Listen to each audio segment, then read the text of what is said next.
don't have a big stable or anything, so sometimes you get a taxi ride, you know, that you don't think, you know, a horse really got a chance to be successful, and she puts out the effort. Let's That's take all a shot of you guys the, together. the effort is all that matters. You can be last. You can as long pretend as like you tried. love each other. Then. Yeah, you can. Look at me here. You know, the effort is all that matters. Okay. We don't expect to do something that can't be done, but just give us the effort, and we're happy. It's always my goal to give the horse the best chance. Right, just the effort. And I've only watched a million races. I know when I'm getting an effort and I'm not. So, Software engineer, you can make really good money. Yes. Or you can be on the racetrack. Yes. How did you get here? Explain your backstory.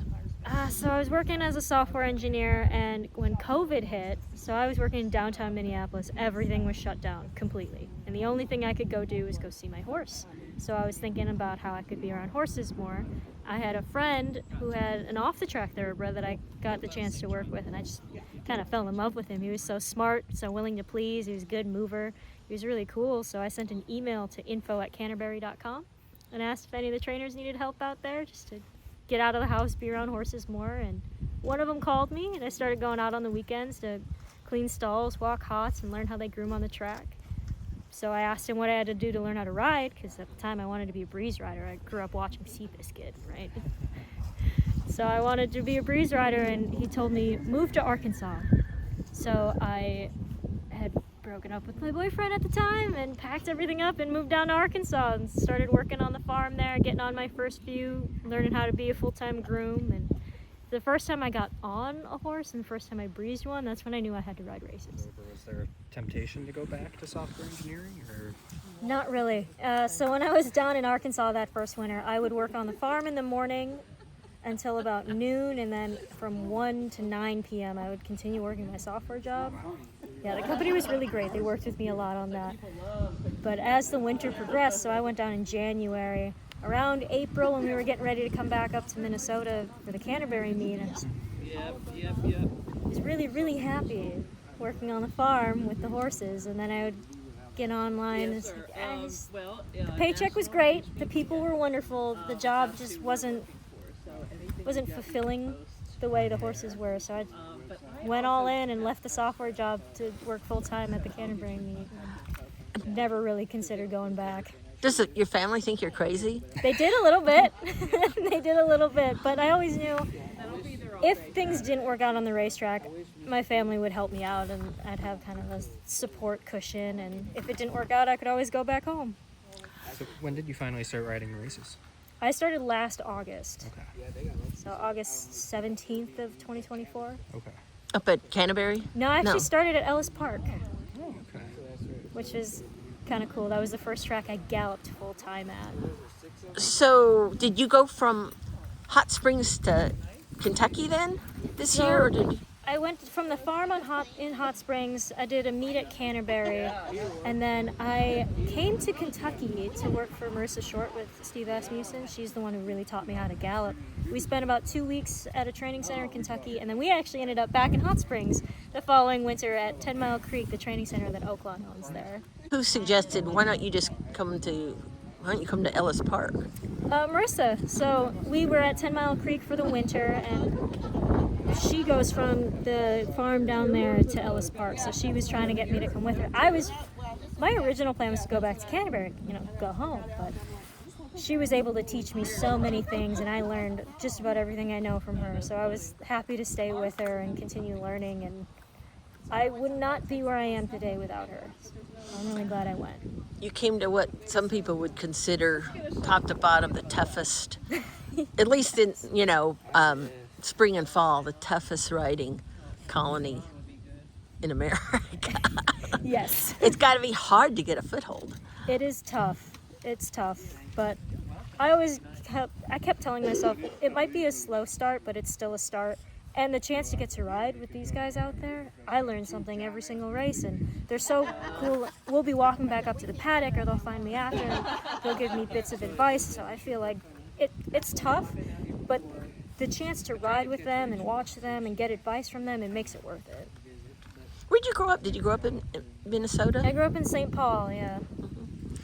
How'd you come to meet Joe? He had actually contacted Gary, and they came here and they hadn't really been here, didn't really know anybody, really wanted someone to give their horses a fair shot. And like he was saying before, a small stable in a new place, you never really know if you're going to get a passenger or a jockey. So they had called Gary asking, and Gary had told them, I have your solution. Did you have any connection with them back at Canterbury? No, before? actually. Okay. When I was at Canterbury, I worked for Tony Rengstorff, so he's Okay.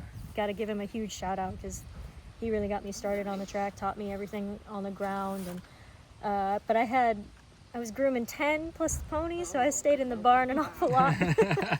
What do you think about being in the claiming crown? It's so exciting. I love the idea of the claiming crown, to give horses that run in the claiming ranks, give them a spotlight, because they work just as hard as your grade 1 winners.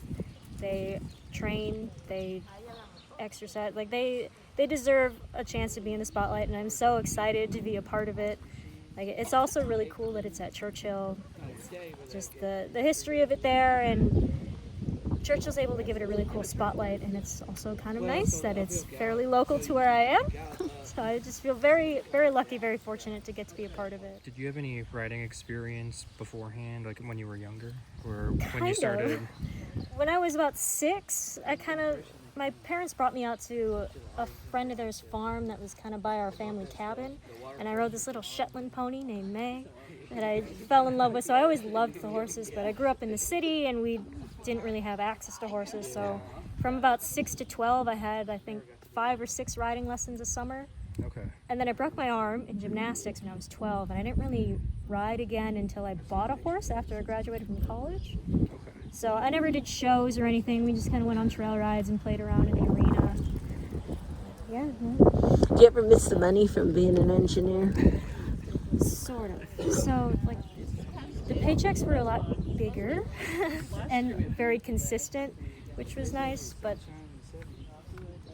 it's not worth trading all of this that I have in my life now. Some days, like especially the last 2 days, it might be really cold and kind of miserable, but getting on the horses, you forget about all that. Your hands might be a little frozen, but there's just something about being around the horses and getting on them, and even just being in a barn and around people that love horses. It's something that's hard to explain to someone that doesn't have that horse itch.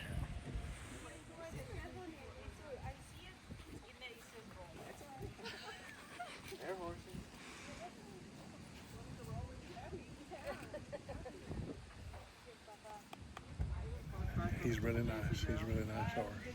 How He's long? honest. How long have y'all been thinking about the claiming crown with Empire's Best? Just about 30 days, 45 days. When we knew we were leaving Minnesota and coming to Kentucky, and we had Mr. Peters has a horse with Joe that has already qualified by winning a race. And we said, why not just nominate and see what happens, And we didn't know if he'd get weighted in. I think he got weighted right in the middle of about 20 horses somewhere there. So he made the cut. We were thinking if we missed it, we wouldn't be surprised, but we got in and everything worked out.